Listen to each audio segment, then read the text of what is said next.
Այս պահին ներսում բարձրաստիճան եվրոպացի երթական պաշտոնյան այստեղ ակցիա իրականացվեց, արձագանքները ձեզ կլինեն, որովհետև մենք նմանատիպ ակցիաների արդեն փորձ ունեցել ենք եւ այսպես էլ արձագանքների ականատես եւ ընդդեմ չենք եղել։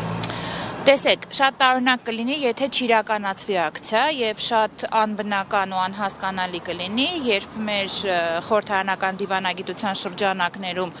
նաեւ մեր լոբիստական կազմակերպությունները փորձեն դրսում խոսեն քաղաքական բանտարկյալների մասին, իսկ ներսում որևէ ակցիա չիրականացվի։ Այդ տեսանկյունից շատ կարևոր են նմանատիպ ակցիաները եւ ինչքան շատ լինեն տարբեր նախաձեռնություններ տարբեր ֆորմատներով, կարելի է մենակ ակցիա անել, լուռ ակցիա անել, մեծ ակցիա անել, բայց բարձրաձայնել անընդհատ եւ դռները փակել պետք է։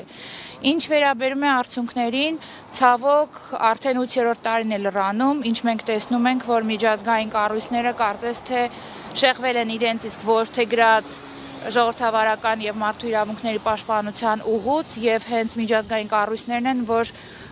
ռեկորդակիր երկակի ստանդարտներ են կիրառում եւ հենց հատկապես մեր երկրի վրա մենք դա զգում ենք եւ զգում ենք շատ վատ։ Եվրոպայի խորհրդի խորհրդարանական վեհաժողովի այս վերջին Progress Report-ը, որը մենք կարդացինք ու ապշեցինք, թե անցնող տարվա մասին էր այդ զեկույցը, անցնող տարում Հայաստանը մարդու իրավունքները թաղելու ռեկորդներ է սահմանել եւ քաղաքական հետապնդումների երևի թե տարածաշրջանում անցել է միշտ դրանով հայտնի հարևան պետություններին եւ որևէ տառ այդ մասին չկար զեկույցում։ Ինչով է դա պայմանավորված։ Դա պայմանավորված է նրանով, որ մեծ գեոպոլիտիկ խաչմերուկներում մեր երկիրը կորցրել է իր տեղը եւ արևմտյան կառույցների հետ աշխատանքի բացակայությունը, շատ դեպքերում նաեւ հակառակ աշխատանքը, որը տարվում է իշխանությունների կողմից, նաեւ շահերի համընկնումը բերել են նրան, որ օրինակ հարևան Վրաստանը, հարևան Ադրբեջանը, Թուրքիան նկարագրվում են մի շարք մարդու իրավունքների խախտումներով, ընդդիմադիր հայացքներ ունեցող մարդկանց հանդեպ հետապնդումներով, իսկ Հայաստանը, որը կրկնեմ ռեկորդակիրն է անցած տարվա մեջ այդ տեսանկյունից, որևէ տառ անգամ այդ մասին չկա։ Չկա ազատ մամուլի, ազատ խոսքի ոտնահարման մասին, ինչպիսին էր անտիֆեյքի գրասենյակի խայտառակ խուզարկությունը Նարեկ Սամսոնյանի եւ Վազգեն Սաղաթելյանի ազատազրկումը, չկա որևէ բառ կրկնում եմ այն պատճառների մասին, ինչու են կալանավորված սրբազանները, իսկ Արարատ Միրզոյանը ունենում է հանդգնություն այստեղ սարքած կեղծ ապացույցների, որոնք ապացուցված է, որ մոնտաժված են, իսկ Արշակ Սրբազանինը ընդհանրապես կորել է իրեղեն ապացույցը, նա ունի հանդգնություն կանգնել այդ բարձր ամբիոնից ասել, որ իրեն ուզում էին սպանել, անգամ իրեն։ Տեսեք, կեղծիքը այնքան է խտացել եւ այդ կեղծիքին անգամ միջազգային կառույցների սիրված այդ լողացող գոնե մտահոգություն հայտնելը այնքան ցցում է, որ չկա,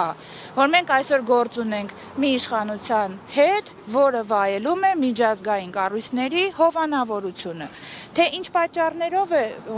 վայելում, կարծում եմ այդ մասին շատ է խոսվել եւ մենք հասկանում ենք ինչի, բայց այս իրողությունը որևէ կերպով մեզ պետք է չհիասթափեցնի, մենք պետք է շարունակենք պայքարել, մենք պետք է մեկ առիթով եմ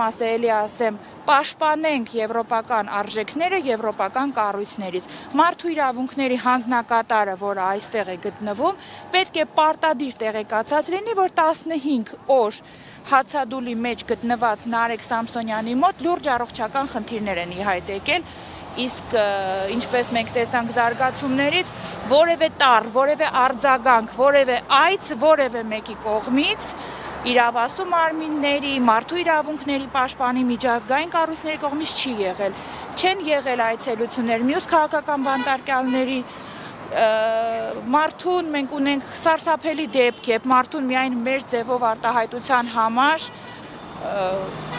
կամայական այսպես բացատրությունով, հիվանդ երևակայության բացատրությունով ուղղակի հանում են դաշտից։ Սա դասական ընդդիմադիր դաշտի մաքրումն է ընտրություններից առաջ։ Սա եվրոպական կառույցներում, նամանավանդ Եվրոպայի խորհրդում, որի ներկայացուցիչն է այսօր Երևանում ներկա, պետք է լիներ զարհուրելի դեպք։ Փոխարենը մենք տեսնում ենք լռություն։ Ինչու էլի եմ կրկնում, որովհետև գեոպոլիտիկ շահերը համընկել են եւ մեր իշխանությունները այսօր վայելում են միջազգային կառույցների ցցուն հովանավորությունը։ Շնորհակալություն։